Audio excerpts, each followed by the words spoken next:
Действие.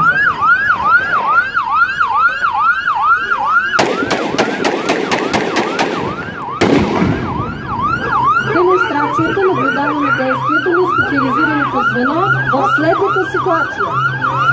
В близост до банков клон, намиращ се в град Сливен, е спрян инкасо автомобил, в който охранители товарят парични средства. Внезапно се появяват две въоръжени маскирани лица и заявяват на охраната, че това е обект.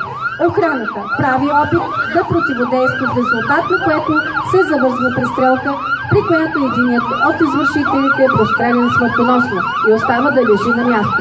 Другият е успял да напусне место происшествието с тъмен автомобил.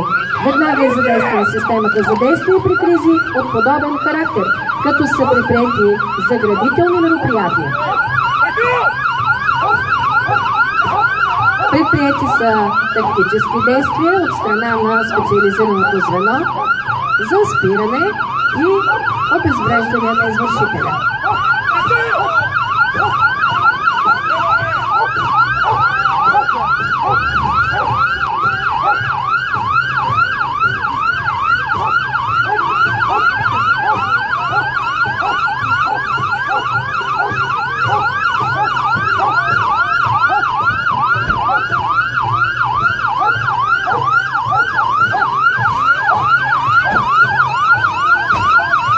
Демонстрацията ще бъдат използвани шокови средства и калсни патрони.